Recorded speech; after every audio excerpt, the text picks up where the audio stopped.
Les élections d'octobre au Québec nous appellent à prendre la pleine mesure des changements climatiques dans lesquels nous avançons. Comme nous l'avons expérimenté partout sur la planète, le réchauffement a des conséquences immenses sur la santé humaine, sur l'environnement et l'économie. La communauté scientifique est sans appel. L'humanité est assise sur un volcan. Demain Verdun, mouvement citoyen engagé pour la transition écologique et sociale, associé à Viro Vert, a invité les candidates des partis politiques officiels de l'Assemblée nationale à présenter leurs engagements lors du prochain mandat du gouvernement. Le Québec doit participer pleinement à cet effort pour réduire les gaz à effet de serre. Nous invitons nos concitoyens et concitoyennes à voter le 3 octobre pour choisir un ou une représentante qui défendra ces valeurs. À cette occasion, vous exprimerez votre opinion sur des enjeux qui vous tiennent à cœur. Vous donnerez votre opinion sur l'administration des programmes du gouvernement et vous assurerez la vitalité de notre démocratie. Bonne écoute!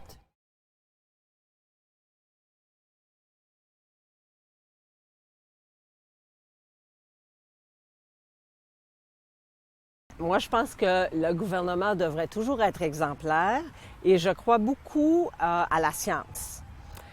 Cependant, si je regarde ce qu'on a fait depuis 1990, on est à 3 % de diminution de GES. Alors, on peut faire ce que moi, j'appelle personnellement du marketing politique à coût de 55 puis 65. Je pense que le plus important, c'est d'agir. Et ça presse. Quand on met la barre trop haute, ça semble inatteignable aux gens, puis là, les gens abandonnent. Alors, c'est pas mieux. Ce que je pense aussi, c'est que les GES, ça n'a pas de frontières. On est déjà très bon au Québec. On est les meilleurs en Amérique du Nord en termes de GES, OK? En termes de gestion et de basse production. On en produit trop, mais je veux dire, si on se compare, on se console. Et c'est important d'être conscient que des GES n'ont pas de frontières, comme je disais. Alors, le gouvernement actuellement dit on va diminuer nos GES de 37,5 %, mais on va aussi vendre notre énergie propre pour faire en sorte que nos voisins baissent leurs GES. Alors, est-ce que c'est plus important de baisser, nous, nos GES à coût de 55, 65? Parce que les GES, c'est toute la planète, là. Ça couvre toute la planète et ça couvre toute l'Amérique du Nord. Alors, si on contribue à faire diminuer les GES dans toute l'Amérique du Nord, ben mon Dieu, je pense que c'est extrêmement gagnant.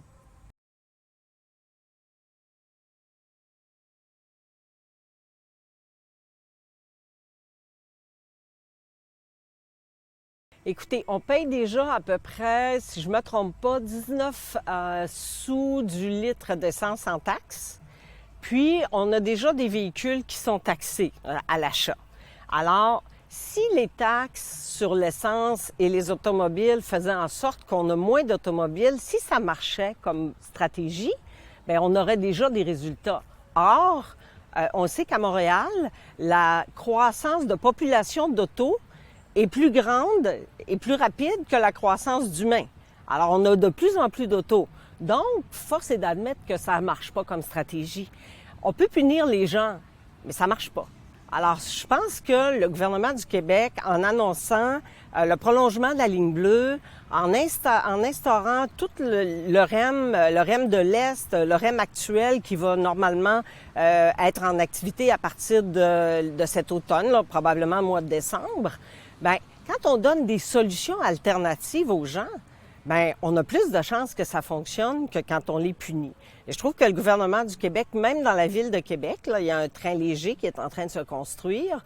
Alors moi, je pense que ça, c'est des solutions beaucoup plus intéressantes. Puis vous savez qu'à Montréal, on a déjà, puis moi j'ai appuyé ça, là, des pistes cyclables, entre autres sur la rue de Verdun. On a la rue Wellington piétonne. Donc, on a déjà des gestes que moi j'ai endossés.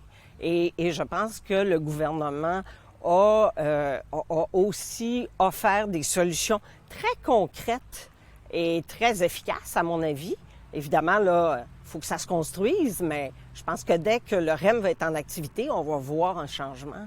Puis, on a une très bonne électrification des transports ici au Québec également. On sait que la province de Québec est la championne en voitures électriques. C'est nous qui avons le meilleur réseau de bornes. Alors, il y a des choses qui sont déjà mises en place, puis on continue d'avancer, là, on reculera pas.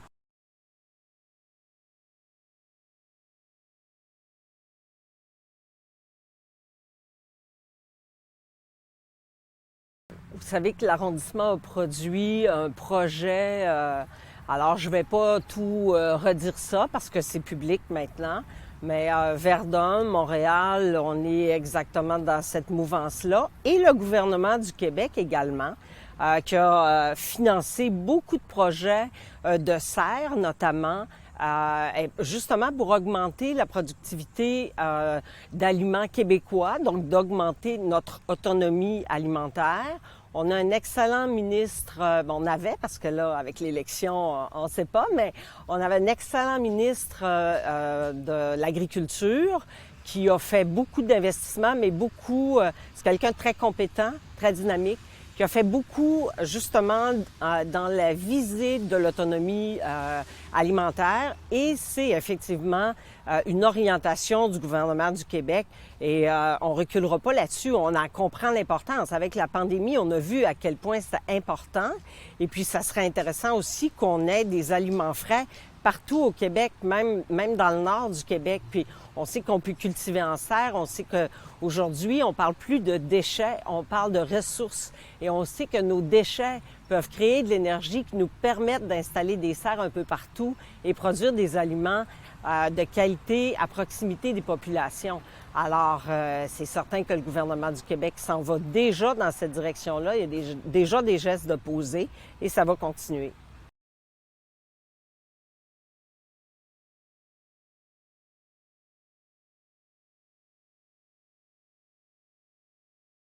C'est une bonne question et c'est une question qui me touche beaucoup.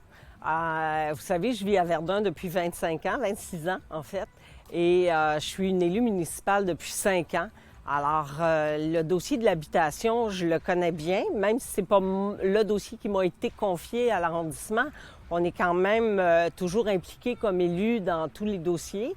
Alors, je suis très consciente que c'est pas tout le monde dans la vie qui a la même chance au niveau de pouvoir étudier, au niveau de sa santé, au niveau de sa santé mentale. Et je suis très consciente de ça et sensible à ça. Vous savez, j'ai un bac en psychologie. Moi, je connais le monde des affaires, mais je connais le monde humanitaire aussi.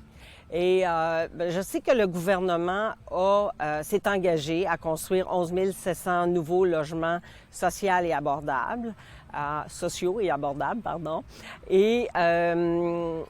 Et je sais qu'on va le faire parce que je sais qu'il y a un plan stratégique puis je sais qu'il y a un budget pour le faire. Alors, c'est pas des paroles en l'air. Je connais M. Legault. Quand M. Legault prend un engagement, c'est parce qu'il y a un plan stratégique puis qu'il y a du budget pour aller avec. Alors, moi, je pense que ça va se faire. Ça serait très agréable d'en promettre 100 000 si on pouvait. Mais vous savez, on n'a pas juste des enjeux d'argent, on a aussi des enjeux de main-d'œuvre puis des enjeux de matériaux. Il y a des choses qu'on ne contrôle pas, là. Alors, de s'engager à 11 700, ça, c'est réaliste. De s'engager à plus, ça ne l'est peut-être pas nécessairement. Alors, on s'engage à quelque chose qu'on veut faire et qu'on va faire. Et effectivement, ça va en prendre à Montréal, puis ça va en prendre ailleurs. Je suis consciente de ça. Et je suis très déterminée, moi, à faire arriver les choses dans ce dossier-là, à travailler là-dessus avec M. Legault puis avec l'équipe. Je sais qu'on va en construire. Je sais que Montréal va avoir sa part et je vais travailler pour que Verdun également ait sa part.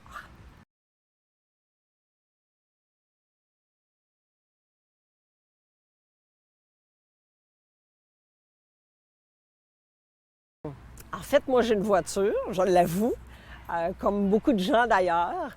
Je fais beaucoup d'efforts pour faire mes courses à pied le plus possible. Quand je me déplace dans mon quartier, je me déplace pas mal à pied. Mais j'avoue que pour le travail, c'est souvent plus pratique de prendre la voiture. Dans mes activités entre l'Hôtel de Ville de Montréal et l'Hôtel de Ville de Verdun, quand je suis à l'Hôtel de Ville de Verdun et que j'ai à me rendre à l'Hôtel de Ville de Montréal, je prends toujours le métro, en général. Cependant, quand je pars de l'île des Sœurs, on est un petit peu moins gâtés en transport en commun à partir de l'île des Sœurs. J'ai bien hâte que le REM soit en fonction d'ailleurs parce que ça va changer ma vie là-dessus. Et alors, c'est sûr que j'utilise l'automobile. Par contre, moi, je suis quelqu'un qui use son automobile jusqu'à la corde. Et je pense que ça, c'est une habitude qu'on avait dans les années 60-70. Jeannette Bertrand parle souvent de l'époque où on faisait réparer notre grille-pain plutôt que de le jeter puis d'aller s'en acheter un autre. Alors, je pense que si on pensait un peu comme à cette époque-là, c'est-à-dire d'entretenir nos choses, de les user jusqu'à la corde, c'est économique d'abord de travailler comme ça, et puis c'est écologique de travailler comme ça, d'aller au bout de la vie de nos outils ou des choses que l'on consomme. On consommerait moins si on achetait de la qualité, puis qu'on réparait quand c'est brisé, et ça serait bien meilleur pour l'environnement.